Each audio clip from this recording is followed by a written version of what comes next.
పరిశుద్ధాత్మదేవుడు రాసిన ప్రకటన గ్రంథం.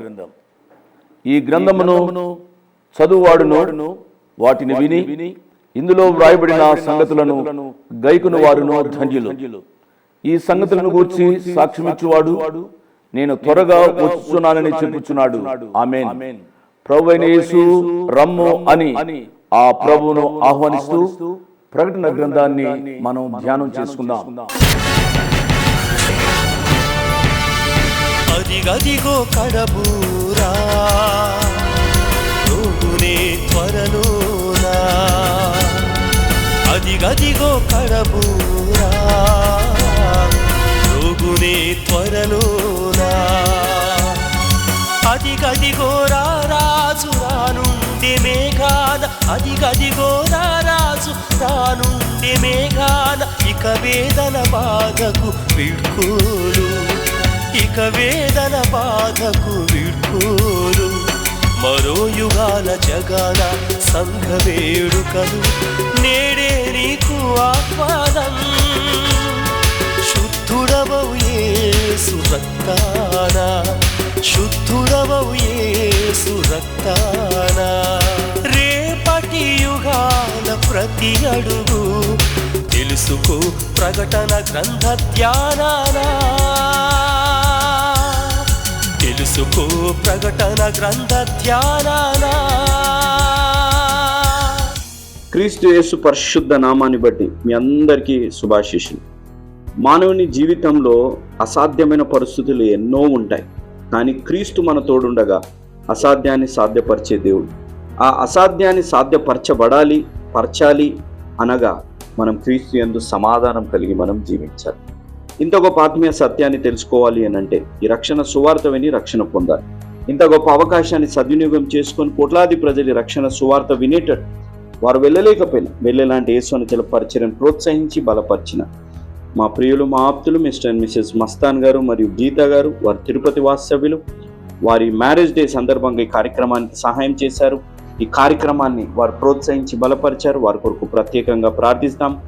ప్రేమ నమ్మకం కలిగిన మా ప్రియ పరలోకపు తండ్రి, జీవం కలిగిన మా దేవ, మస్తాన్ గారు, గీతా గారి కొరకే మేము ప్రార్థిస్తున్నాం. వారి వైవాహిక జీవితం ఇన్ని సంవత్సరాలు మీరు కాచి కాపాడి బలపరిచి నడిపించినందుకు మీకు స్తుతులు స్తోత్రాలు చెల్లించుకున్నాం. ఎన్నో అసాధ్యకరమైన పరిస్థితులు వారు ఎదుర్కొన్నా మీ యందు ఆనుకొని ఉండగా ప్రభువా వాటన్నిటిని జయించే అవకాశాన్ని దయచేశారు. ఎంతో అలజడ వారి కుటుంబంలో ఉన్నప్పటికీ మీరు సమాధానపరిచి వారి వైవాహిక జీవితాన్ని అనేకులకి ఆదర్శంగా ఉంచినందుకు మీకు కృతజ్ఞతాస్తుతులు చెల్లించుకుంటున్నాం. వీరిద్దరిని, మస్తాన్ గారిని, గీతా గారిని మీరు దీవించి ఇచ్చిన సంతానం కుమార్తె జెసికా కొరకే, కుమారుడు మోహిత్ గౌతమ్ కొరకే, వారి చదువులు, ఆరోగ్యాలు, ఆత్మీయ ఎదుగుదల, మంచి భవిష్యత్తు కొరకే మేము ప్రార్థిస్తున్నాం. వారి సొంత గృహం కొరకే, మస్తాన్ గారి ఆరోగ్యము, లోతైన రక్షణానుభవం కొరకే, కుటుంబం అంతటి కొరకే ప్రార్థిస్తున్నాం. తండ్రి మీరే సహాయపడి బలపరిచి నడిపించి దీవించమని మేము వేడుకుంటున్నాం. వీరు మీ ద్వారా ప్రేరేపింపబడి చేసిన సహాయాన్ని బట్టి ఈరోజు ఒక్క ఆత్మైన రక్షణ పొందే అవకాశాన్ని అనుగ్రహించినందుకు ఈ కుటుంబాన్ని, ఈరోజు వాక్యం విని రక్షణ పొందబోతున్న బిడ్డలని, అదేవిధంగా వాక్యం వింటున్న ప్రతి బిడ్డకి మీ ద్వారా ప్రేరేపింపబడి ఇస్తున్న వాగ్దానము తండ్రి, మీకు అసాధ్యమైనది ఏది నుండదని నిశ్చయముగా మీతో చెప్పుచున్నానని మత్తయి సువార్త 17:21 ఆజ్ఞ సమాధానమును వెంటాడుము. తిమోతి గారికి రాసిన 2వ పత్రిక 2:22 తండ్రి ఆజ్ఞానుసారంగా జీవించి వాగ్దానం మా అందరి జీవితాల్లో, ఈ వాక్యం విని రక్షణ పొందాలనే తీర్మానం తీసుకోబోతున్న బిడ్డల జీవితాల్లో, ఈ వాక్యం వింటున్న ప్రతి బిడ్డ జీవితాల్లో ఈరోజు మీ ద్వారా ప్రేరేపింపబడి ముందుకు వచ్చి సహాయం చేసిన మస్తాన్ గారు, గీతా గారు, వారిద్దరు బిడ్డలు, కుమార్తె జెసికా, కుమారుడు మోహిత్ గౌతమ్ జీవితాల్లో నిండుగా మెండుగా దీవింపబడి వాగ్దానం నెరవేరునుగాక. Amen. Praise the Lord. How are you? మీరు చదువుకోవడం మాత్రమే కాకుండా ఆయా కూటాలకు వెళుతూ ఉండండి. ముఖ్యంగా యవనస్తుల కూటాలు జరిగితే వెళుతూ ఉండండి. దేవుని వాక్యాన్ని సరిగ్గా శ్రద్ధతో వినండి. ఈ యవన ప్రాయంలోనే మీరు మారు మనసు పొందాలని నేను మనవి చేస్తూ ఉన్నాను. చిన్న వయసులో మీరు రక్షింపబడితే దేవుడు మిమ్మల్ని అత్యధికంగా దీవిస్తారు అనే సత్యాన్ని మీరు మర్చిపోవద్దు. నేను రక్షింపబడ్డాను కానీ నేను శోధనకు తట్టుకోలేకపోతున్నాను అంటున్నారా? దయచేసి ఎక్కువగా వాక్యాన్ని ధ్యానం చేయండి. ప్రభు యొక్క సన్నిధానంలో ప్రార్థన చేయండి. ఏ శోధనకు మీరు గురి అవుతున్నారో ఆ శోధనపై విజయం కలుగు చేయమని ఆ ప్రభు వారి యొక్క పాదాలు పట్టుకుని వేడుకోమని ప్రభు పేరిట మనవి చేస్తున్నాను. అమ్మ, మీరు ఎలా ఉన్నారు? ఎలా ఉండడం ఏమిటి? చాలా కష్టాలు గుండా వెళుతున్నాను. ఆయన నన్ను సమంగా అర్థం చేసుకోవడం లేదు, ఇంటికి సమంగా రాడు, చాలా త్రాగుతూ ఉంటాడు, అప్పుల భారాలు ఎక్కువైపోతున్నాయి, ఇంటిలో చాలా సమస్యలతో ఉన్నాం అంటున్నారా? బాబు, మీరు కూడా అటువంటి వ్యసనాలకు గురి అయ్యారా? వాక్యాన్ని వింటూ ఉంటే ఈ వాక్య పరిచర్య ద్వారా అయినా మీ కుటుంబ జీవితాలు శాంతి సమాధానంతో సంతోషము సంతృప్తితో ఉండాలి అనేది నా ప్రగాఢ వాంఛ. ఇంకా మీలో ఎవరైనా మీ ప్రార్థన అక్కరలు తెలియపరచకపోతే తెలియపరచుమని ప్రభు పేరిట మనవి చేస్తున్నాను. మంచిది, దేవుని యొక్క వాక్య ధ్యానంలోనికి వెళదాం. దానికి ముందుగా ప్రార్థన చేసుకుని ధ్యానంలోనికి వెళదాం. ప్రార్థన చేస్తున్నాను. తల వంచండి, కళ్ళు మూసుకునండి. ప్రేమ కలిగిన మా ప్రియ పరలోకపు తండ్రి, వందనాలు స్తోత్రాలు నైనా. నీ కుమారుడు మా రక్షకుడు యేసు ప్రభు వారి నామ పేరిట మీ పాద సన్నిధికి వస్తున్నాం. మా ప్రియ పరలోకపు తండ్రి, మీకు స్తోత్రాలు నైనా. మీరు మాకు తండ్రి అయినందుకై మీకు స్తుతులు స్తోత్రాలు చెల్లిస్తూ ఉన్నాం. పరిశుద్ధ దేవుడా, మీకు స్తోత్రాలు. మీ పరిశుద్ధత మీరు మా మీద ఆపాదించాలని నీ కుమారుడు మా రక్షకుడు యేసు ప్రభు వారిని లోకానికి పంపించి సిలువలో మా కొరకై బలి చేసినందుకై వందనాలు స్తోత్రాలు. సిలువలో ఆ ప్రియ ప్రభు చేసిన బలియాగం ద్వారా మాకు దయచేసిన రక్షణ కొరకై వందనాలు స్తోత్రాలు నైనా. ఎంతమంది రక్షింపబడ్డారో వారందరిని బట్టి మీకు స్తోత్రాలు నైనా.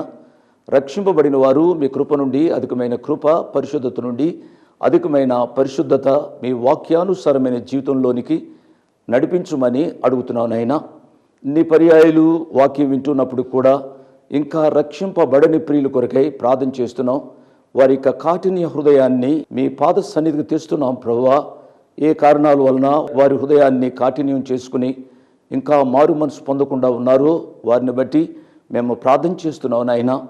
వారు మారు మనసు పొందకుండా మరణిస్తే నిత్య నరకానికి వెళతారు అనే సత్యాన్ని మీ కృపా కార్యక్రమాల ద్వారా నేర్పించుమని అడుగుతున్నాం ప్రభు. నాయన, తల వంచిన ప్రతి బిడ్డను మీ కృపా హస్తాలకు అప్పగించుకుంటూ ఈరోజు వాక్య పరిచర్య ద్వారా నాయన మీకు మహిమ, మాకు మేలుకరంగా దీవించుమని యేసయ్య నామమున స్తుతించి ఘనపరిచి వేడుకుంటున్నాము తండ్రి, ఆమేన్. ప్రార్థనలో పాల్గొన్న మీ అందరికీ నా ప్రత్యేక వందనాలు. ఇక బైబిల్ తెరవండి. ప్రకటన గ్రంథం 6వ అధ్యాయాన్ని మీ ముందు ఉంచుకొనండి. ఈరోజు ధ్యానాంశం 6వ ముద్ర విప్పబడుట. ప్రకటన గ్రంథం 6వ అధ్యాయము 12వ వచనం నుండి చివరి వరకు 6వ ముద్రలోని విశేషాలు మనం ధ్యానం చేయబోతున్నాం. అంతకు ముందుగా 5 ముద్రలు విప్పినప్పుడు ఏమి జరిగిందో చెప్పుకుంటూ వచ్చాం. ప్రియులారా, నేను పదే పదే చెబుతున్నాను, మీలో ఎవరు కూడా ప్రకటన గ్రంథ ధ్యానాలు అర్థం కాలేదు అనకూడదు, మర్చిపోకూడదు. పదే పదే ధ్యానం చేస్తూ ఉండాలి. 5 ముద్రలు విప్పబడ్డాయి. 4 ముద్రలు భూలోకంలో జరిగాయి. 4 ముద్రలు విప్పినప్పుడు భూలోకంలో కొన్ని సంఘటనలు జరిగాయి. 5వ ముద్ర విప్పినప్పుడు పరలోకంలోకి వెళ్ళాం. అనగా పరలోక విషయాలు మనం ధ్యానం చేస్తూ వచ్చాం. పరలోకంలో బలిపీఠం క్రింద వధించబడిన ఆత్మలను నేను చూచాను అంటున్నాడు యోహాను గారు. ఆ ఆత్మలను బలిపీఠం క్రింద చూచితిని. వారు అనగా ఆత్మలు మాట్లాడుతూ ఉన్నాయి, నాదా సత్యస్వరూపి పరిశుద్ధుడా, ఎందాక తీర్పు తీర్చేకయు మా రక్తము నిమిత్తము భూనివాసులకు ప్రతిదండన చేయకయు ఉండు అని బిగ్గరగా కేకలు వేసిరి. ఆత్మలు మాట్లాడుతున్నాయి అనగా వీటికి శరీరం ఉండాలి అనేది మనకి ఆలోచన కదూ. నోరు లేకుండా ఎవరు మాట్లాడతారు? ఇంకా క్రిందకు వెళ్ళినట్లయితే తెల్లని వస్త్రము వారిలో ప్రతివానికి ఇవ్వబడిను.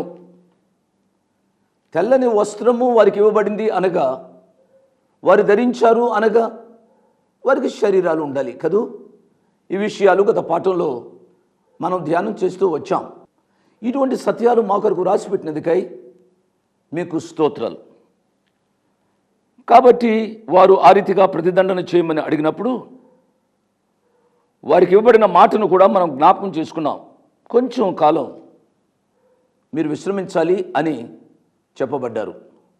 తదుపరి 6వ ముద్ర విప్పినట్లుగా దేవుని యొక్క వాక్యంలో చదువుతున్నాం. చదువుతున్నాను చూడండి. 12వ వచనం, ప్రకటన గ్రంథం 6వ అధ్యాయం. ఆయన 6వ ముద్రను విప్పినప్పుడు నేను చూడగా పెద్ద భూకంపము కలిగెను. ఈ భాగాన్ని చూసినట్లయితే 6వ ముద్ర విప్పినప్పుడు 7 సంఘటనలు జరిగినట్లుగా మనం చూస్తాం. ఈ 7 సంఘటనల గురించి నేను క్లుప్తంగా ధ్యానం చేస్తున్నాను, ఆలోచించాలి. వీటిని విశదీకరించడానికి మనకు సమయం చాలదు.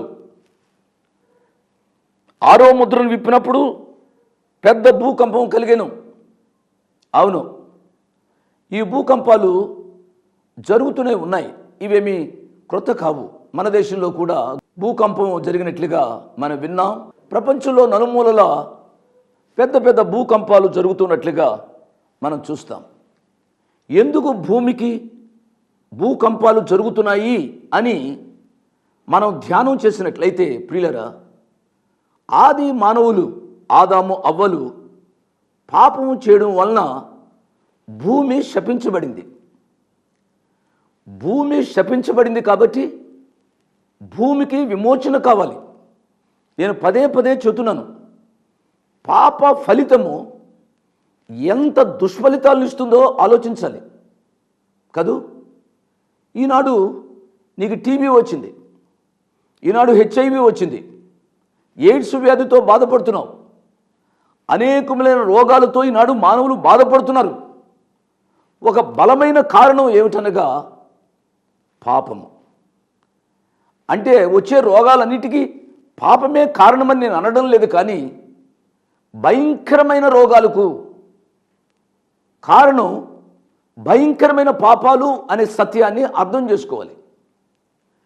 కాబట్టి మానవుడు శపించబడ్డాడు, భూమి శపించబడింది. ఆత్మకు విమోచన కావాలి, శరీరానికి విమోచన కావాలి, భూమికి విమోచన కావాలి. ఇశ్రాయేలు మధ్యకు దేవుడు వచ్చినప్పుడు కూడా దేవుణ్ణి వారు తృణీకరించారు కాబట్టి వారు కూడా విమోచన కావాలి. ప్రియులారా, గత పాఠంలో నేను చెప్పాను, ఏమిటి అనగా ఆత్మకు విమోచన యేసు ప్రభు వారు సిలువలో మరణించడం ద్వారా దొరికింది. తండ్రి నీ చేతికి నా ఆత్మను అప్పగించుకొనుచున్నాను అని ఆ ప్రియ ప్రభు తన ఆత్మను తండ్రి చేతికి అప్పగించారు. తద్వారా మన ఆత్మకు విమోచన దొరికింది. శరీరానికి విమోచన కావాలి. శరీరానికి విమోచన లేదు కాబట్టి ఈ శరీరంలో అనేక రోగాల చేత మనం మూలుగుతూ ఉన్నాం. గత పాఠాల్లో నేను చెప్పాను, పౌలు గారంతటి మహాభక్తునికి ఒక ముళ్ళు ఉంది. నీకు నాకు ముళ్ళులు ఉండడంలో ఆశ్చర్యం లేదు. వాక్యం వింటున్న ప్రియ చెల్లమా, డయాబెటీస్తో, బ్లడ్ ప్రెషర్తో, ఆయా అనారోగ్యాలతో బాధపడుతున్నావా? ఈ వాక్యం వింటూ ఉన్నప్పుడు మంచం మీద ఉన్నావా? ప్రియ తమ్ముడు, ప్రియ అన్నగారు, దయచేసి నా మాట శ్రద్ధగా వినాలి. ఈ శరీరంతో ఉన్నంత కాలం ఈ రోగాలతో మూలగడానికి అవకాశం ఉంది. నా రోగాన్ని బాగు చేస్తే యేసు ప్రభువును నమ్ముకుంటాను అనడం కూడా మంచిది కాదు అనే విషయాన్ని జ్ఞాపకం చేస్తున్నాను. ప్రతి మానవునికి రోగాలు వస్తాయి. నువ్వు ప్రభువును నమ్ముకోవడానికి ఇది షరతుగా పెట్టడం నీ జీవితానికి ఆశీర్వాదం కాదు. అయినప్పటికీ దేవుడు తన ఉచితమైన కృప చేత నీ రోగాన్ని ముట్టి ఆయన స్వస్థపరచగలిగిన దేవుడు. దయచేసి ఈ సత్యాన్ని మనం ఆలోచించాలి. మంచిదప్పుడు సృష్టికి విమోచన కావాలి. అందుకనే పౌలు గారు రోమీలకు రాసిన పత్రిక 8వ అధ్యాయంలో ఈ రీతిగా వ్రాశారు. బైబిల్ను వారు చూడండి. రోమీలకు రాసిన పత్రిక 8వ అధ్యాయంలో మనం చూసినట్లయితే 18, 19 వచనాలు చదువుతున్నాను. మనేడలా ప్రత్యక్షము కాబో మహిమేదుట ఇప్పటి కాలపు శ్రమలు ఎన్న తగినవి కావని ఎంచుచున్నాను. ఇప్పుడు మనం ఏదైతే శ్రమలు పడుతున్నామో అవి పెద్ద శ్రమలు అనుకోవద్దు. దేవుని కుమారుల ప్రత్యక్షత కొరకు సృష్టి మిగుల ఆశతో తేరుచూచుచూ కనిపెట్టుచున్నది. ఏలైనగా సృష్టి నాశనముకు లోనైన దాస్యములో నుండి విడిపింపబడి దేవుని పిల్లలు పొందబోవు మహిమగల స్వాతంత్రము పొందుదును అను నిరీక్షణ గలదై స్వేచ్ఛగా కాక దానిని లోపర్చిన వాని మూలముగా వ్యర్థపరచబడిను. సృష్టి యావత్తు ఇదివరకు ఏకగ్రీవముగా మూలుగుచ్చు ప్రసవేదన పడుచున్నదని ఎరుగుదుమో. కాబట్టి ప్రియులరా, ఈ సృష్టికి విమోచన దొరుకు వరకు కూడా భూకంపాలు జరుగుతాయి అనే సత్యాన్ని మీరు మర్చిపోకూడదు. ప్రకటన గ్రంథంలో పెద్ద భూకంపము కలిగెను అని చదివాం కదూ. ఇంకా 2 ఇటువంటి భూకంపాలు మనం చూడబోతున్నాం దేవుని యొక్క వాక్యంలో. చూడండి, ప్రకటన గ్రంథం 11వ అధ్యాయము 13వ వచనం. ఆ గడియలోనే గొప్ప భూకంపము కలిగినందున ఆ పట్టణములో 10వ భాగము కూలిపోయెను. విన్నారా? ఆయన 6వ ముద్ర విప్పినప్పుడు జరిగిన 2వ సంఘటన ఏమిటి అనగా, చూడండి, సూర్యుడు కంబళి వలె నలుపాయెను. ప్రియులరా, దేవుని వాక్యాన్ని మనం నిశ్చితంగా ఆలోచించినట్లయితే దేవుని యొక్క విమోచన కార్యక్రమం జరగడానికి ముందుగా ఇటువంటి సంఘటనలు జరిగినట్లుగా మనం చూస్తాం. ఇశ్రాయేలు ప్రజలు ఐగుప్తు దేశాన్ని నుంచి బయటకు వస్తున్నప్పుడు దేవుడు చూపెట్టిన ఒక సూచన ఏమిటి అనగా, నిర్గమాకాండము 10వ అధ్యాయము 21వ వచనం నుంచి చదువుతున్నాను. అందుకు యెహోవా మోషేతో, ఆకాశం వైపు నీ చేయి చాపుము, ఐగుప్తు దేశం మీద చీకటి చేతికి తెలియనంత చిక్కని చీకటి కమ్మును అనెను. ఇశ్రాయేలు ప్రజలు ఐగుప్తు దేశం నుంచి వారు బయటకు వస్తున్నారు. దేవుడు వాగ్దానం చేసిన దేశానికి వారు వెళుతూ ఉండగా, అనగా ఇశ్రాయేలు ప్రజలకు విమోచన కార్యం జరుగుతున్నప్పుడు కూడా ఇటువంటి సంఘటన జరిగినట్లుగా దేవునికి వాక్యంలో మనం చదివాం. క్రొత్త నిబంధన గ్రంథంలోనికి వచ్చినట్లయితే మానవ జాతికి విమోచన జరిగినప్పుడు, అనగా రక్షణ కార్యక్రమం కొరకై యేసు ప్రభు వారు సిలువపై మరణించడానికి ముందుగా కూడా 3 గంటలు చీకటి కమ్మినట్లుగా మనం చూస్తాం. ఒక భాగాన్ని నేను చదువుతాను. లూకాసు వార్త 23వ అధ్యాయము 44వ వచనం నుండి. అప్పుడు రమారమి మధ్యాహ్నం ఆయను, అది మొదలుకొని 3 గంటల వరకు ఆ దేశమంతటి మీద చీకటి కమ్మెను. సూర్యుడు అదృశ్యుడాయను, గర్భాలయపు తెర నడిమికి చినిగెను. ప్రియులరా, ఇవే మాటలు యేసు ప్రభువారు ఒలివ కొండపై శిష్యులు ఆయన దగ్గరికి వచ్చినప్పుడు ఈ విషయాలు ఆయన చెప్పినట్లుగా దేవుని వాక్యంలో మనం చెప్పుకుంటూ వచ్చాం. మత్తయి సువార్త 24వ అధ్యాయంలో ప్రభువారు శిష్యులతో చెప్పిన సంఘటనలు మనం చూసినట్లయితే ఈ విషయం మనకు అర్థమవుతుంది. 29వ వచనం చూడండి. ఆ దినముల శ్రమ ముగిసిన వెంటనే చీకటి సూర్యుని కమ్మును, చంద్రుడు కాంతిని ఇయ్యడు, ఆకాశము నుండి నక్షత్రములు రాలును, ఆకాశమందలి శక్తులు కదిలింపబడును. విన్నారు కదూ. కాబట్టి దేవునికి వాక్యంలో మనం చూసినట్లయితే 2వ సంఘటన, సూర్యుడు కంబళి వలె నలుపాయెను అనే విషయాన్ని గూర్చి 3 విషయాలు చెప్పుకున్నాం. పాత నిబంధనలో ఇశ్రాయేలు ప్రజలు ఐగుప్తు దేశం విడిచినప్పుడు ఒక సంఘటన జరిగింది. పాప విమోచన కొరకై యేసు ప్రభువారు సిలువకు ఎక్కినప్పుడు ఇటువంటి సంఘటన జరిగింది. యేసు ప్రభువారు ఆయన శరీరధారిగా ఉన్న దినాల్లో భవిష్యత్తును గూర్చి ఆయన మాట్లాడుతున్నప్పుడు ఈ విషయాలు జరుగుతాయి అని ఆయన చెప్పారు. ఆయన చెప్పిన దానిని నెరవేర్చబడటం ఈ యొక్క వాక్యాల్లో మనం చూస్తూ ఉన్నాం. 3వది ఏమిటి అనగా, చంద్రబింబం అంతయు రక్తవర్ణమాయను. యేసు ప్రభువారు చెప్పిన మాటలో మనం చదివాం. పెద్ద గాలి చేత ఊగులాడు అంజూరపు చెట్టు నుండి అకాలపు కాయలు రాలినట్టు ఆకాశ నక్షత్రములు భూమి మీద రాలెను. ప్రియులరా, ఇది కూడా ప్రభువారు ముందుగానే చెప్పారు. యేసు ప్రభువారు ఏదైతే చెప్పారో అది తప్పనిసరిగా జరుగుతుంది అనే విషయాన్ని నేను జ్ఞాపకం చేస్తున్నాను. ఆ ప్రభువారు చెప్పిన మాటలు అవునంటే అవును, కాదంటే కాదు. ఆయన సత్యవంతుడైన దేవుడు. ప్రియులరా, ఆయన ఈ లోకంలో ఉండగా చెప్పారు, నేనే మార్గమును, నేనే సత్యమును, నేనే జీవమును. ఆ సత్యమైన దేవుడు నీతో మాట్లాడుతున్నాడు. ఆ సత్యమైన దేవుడిని నీ హృదయంలోనికి ఆహ్వానించాలని ప్రభు పేరిట నేను మనవి చేస్తున్నాను. ఇంతగా నువ్వు వాక్యం వింటున్నప్పుడు కూడా ఆ యేసు ప్రభు నీ హృదయంలోనికి ఆహ్వానించకుండా ఎంతకాలం ఇంకా బయట పెడతావు ఆలోచించాలి. నువ్వు ఆ రీతిగా బయట పెట్టి మరణించినట్లయితే ఇటువంటి దుస్థితి నీ యొక్క జీవితంలో చూడవలసి వస్తుందేమో ఆలోచించమని ప్రభు పక్షంగా నేను మనవి చేస్తున్నాను. మరియు ఆకాశ మండలము చుట్టబడిన గ్రంథం వలనై తొలగిపోయాను. చాలా విచారకరమైన సంగతి ప్రియులారా. ఆకాశ మండలము చుట్టబడిన గ్రంథం వలె తొలగిపోయాను అని చదివాం కదూ.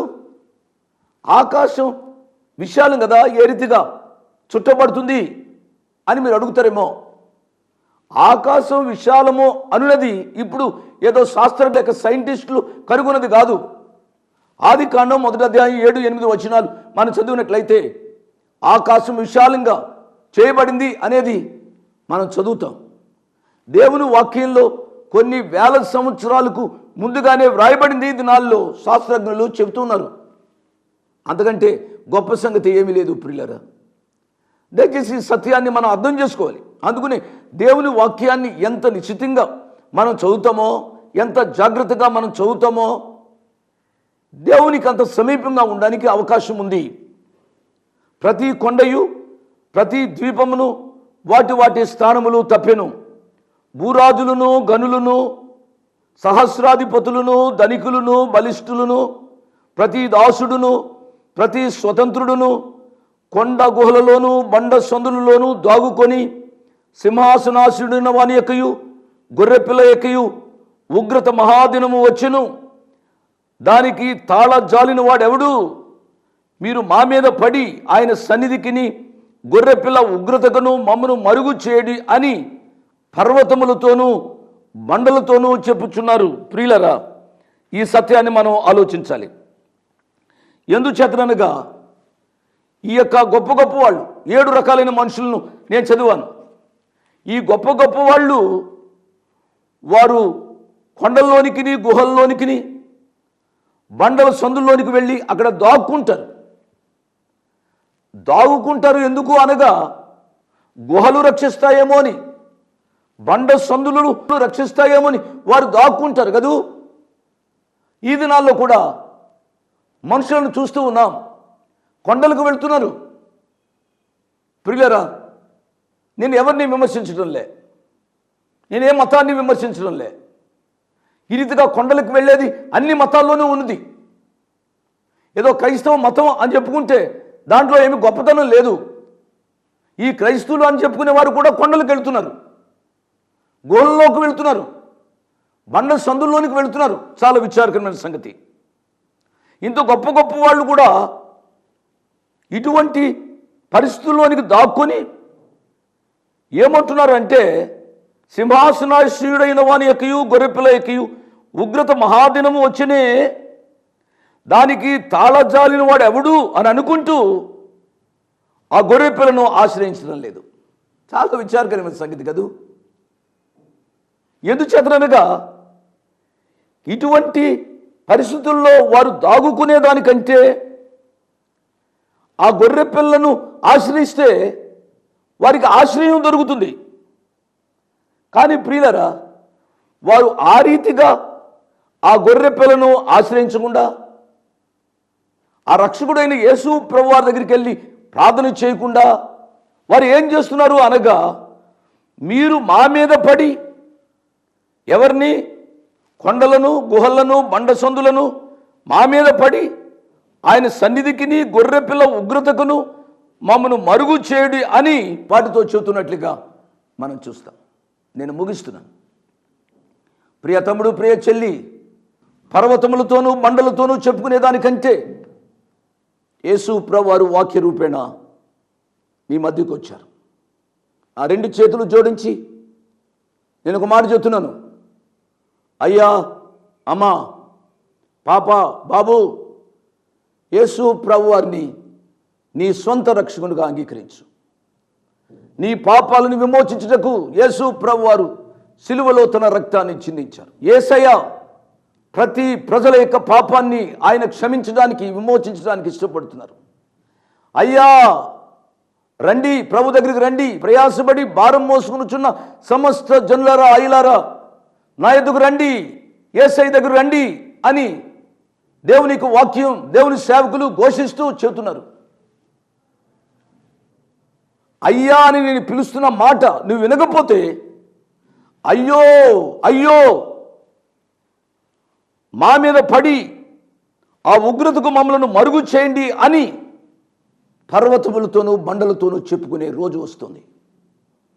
అటువంటి అనుభవంలోనికి వెళ్ళకముందే అయ్యా అని నేను పిలుస్తూ ఉండగా, అమ్మా అని నేను పిలుస్తూ ఉండగా, ఆ ప్రియ ప్రభు దగ్గరికి వచ్చి ఈ ఉగ్రతను తప్పించుకోవడానికి తీర్మానం చేసుకోమని ప్రభు పేరిట నేను మనవి చేస్తున్నాను. ఇది అనుకూల సమయం. ఈరోజే రక్షణ దినం. ఈ క్షణము నీది, మరు క్షణం నీది కాకపోవచ్చు. వాక్యమైన ప్రియులారా, చివరిలో నా 2 చేతులు జోడించి మనవి చేస్తున్నాను. అయ్యో అయ్యో అని అరవకు ముందే అయ్యా అయ్యా అని నేను చెబుతూ ఉండగా, ఈ మాట దేవుని వాక్యంలోంచి వచ్చే మాటగా గ్రహించి ఆ ప్రియ ప్రభువును నీ హృదయంలో స్వీకరించుమని ప్రభు పేరిట మనవి చేస్తున్నాను.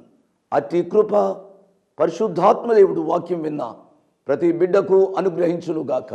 ఆమేన్. Praise the Lord. దేవుడి నామానికి మహిమ కలుగును గాక. ఎలా ఉన్నారు? బాగున్నారా? బ్రదర్, బాగా ఉన్నాము, కానీ క్రైస్తవ్యంని చూస్తే చాలా ఇబ్బంది కలుగుతుంది బ్రదర్. క్రైస్తవులు ఏ విధంగా నిన్ను వలేని పొరుగువారిని ప్రేమించండి అనే ఆజ్ఞని తుంగలో దొక్కేసి ఒకరిని ఒకరు విమర్శించుకునే పరిస్థితుల్లో ఉన్నారు. ఏది నిజమో ఏది అబద్ధమో తెలియని పరిస్థితుల్లో ఉంది. ఈ మాసం యేసు అనుచరుల పరిచర్య ఒక ప్రత్యేకంగా సంపాదకీయంలో రాయబడ్డ మాట. అభిషేకము అనగా ఇతరులకి అభిషేకము మనము చేతులు పెడితే అభిషేకించవచ్చా, పండ్లని అభిషేకించవచ్చా అనే సందేహాలకి జవాబు ఈ మాసపత్రిక యేసు అనుచరులనే మాసపత్రికలో సంపాదకీయంలో ప్రత్యేకంగా రాయబడ్డాయి. కావలసిన వారు ఈ మాసపత్రికను మీరు తెప్పించుకోండి. సందేహాలు ఉన్నవారు, అనుమానాలు ఉన్నవారు, సందిగ్ధంలో ఉన్నవారు ఈ మాసపత్రికలో రాయబడ్డ సంపాదకీయాన్ని మీరు చదవండి. ఇంకా అనేక గొప్ప దైవజనులు రాయబడ్డ వాక్యాలని మీరు చదివి బలపడమని నా మనవి. మరవకండి, యేసు అనుచరుల మాసపత్రిక ప్రతి నెల ఉంటుంది. ఆ మాసపత్రికను మీరు తెప్పించుకోండి. దానికి కావాల్సిన ఇంకా మిగతా వివరాలు ఈ ఫోన్ నెంబర్లకు మీరు ఫోన్ చేసి తెలుసుకోండి, తెప్పించుకోమని నా మనవి. దేవుడు మిమ్మల్ని దీవించి ఆశీర్వదించును గాక. ఆమేన్. Praise the Lord. మీ ముందుకు రావడానికి ఒక ప్రాముఖ్యమైన కారణం, మేము ఈ టీవీ పరిచర్యని ఎందుకు ప్రారంభించాం, ప్రాముఖ్యంగా తండ్రి అయిన నాన్నగారు, కీర్తిశేషులైన నాన్నగారు జోష్ అన్న గారు ఎందుకు ప్రారంభించారు అనేది వారి మాటల్లోనే విందాం. ఈ కార్యక్రమాన్ని నిర్వహించడానికి నేను ఎంతో ధైర్యం చేశాను అనే విషయాన్ని జ్ఞాపకం చేస్తున్నాను. డబ్బుండి కార్యక్రమాన్ని ప్రారంభించలేదు. నన్ను రక్షించి ఇంతవరకు పిలిచిన ప్రభు ఉన్నారు అని, తదుపరి విశ్వాసులైన మీరు ఉన్నారు అనే ధైర్యంతో ఈ కార్యక్రమాన్ని కొనసాగిస్తున్నాం. విన్నారు కదా, నాన్నగారు ఏ ధైర్యమైతే వారు చేసి టీవీ కార్యక్రమాలని ప్రారంభించారు. మన రక్షకుడైన యేసు ఉన్నారని, విశ్వాసులైన మీరు ఉన్నారనే ధైర్యంతోనే ఈ టీవీ కార్యక్రమాలని మేము కొనసాగిస్తున్నాం గత సంవత్సరాలుగా. ఇక ముందు కూడా మేము కొనసాగించాలి అని అంటే మీలో విశ్వాసులైన మీరు, ప్రేరేపింపబడ్డవారు మీరు, వచనం వెంబడి వచ్చిన ధ్యానాలు జోషన్న గారివి, పాయింట్ వైజ్ ధ్యానాలు జాన్ స్పర్జన్ గారివి, హీరోస్ ఆఫ్ ది బైబిల్ అనే సిరీస్ ధ్యానాలు భక్త్ సింగ్ నావి కొనసాగేటట్టు మీరు ప్రేరేపింపబడితే, మీరు సహాయం చేసి మీరు నేరుగా నాతోని మాట్లాడవచ్చు. నాతో మాట్లాడి మాకు సహాయం చేయాలనేది నా మనవి. కాబట్టి మీరందరూ ఏ భారమైతే, సేవా భారమైతే నాన్నగారు గత 40 సంవత్సరాలుగా ముందుకు కొనసాగించారు, ఇప్పుడు యవనస్తులమైన మా అన్నగారు జాన్ స్పర్జన్ గారు మాపై ఉంది. కాబట్టి మీరు కూడా ఏ విధంగా నాన్నగారిని అయితే ప్రోత్సహించారు, నాన్నగారిని ఆదరించారు, మమ్మల్ని కూడా ఆ విధంగానే ప్రోత్సహించి ఆదరిస్తారని నమ్ముచు సెలవు తీసుకుంటున్నాను. దేవుడు మిమ్మల్ని దీవించి ఆశీర్వదించునుగాక. ఆమేన్.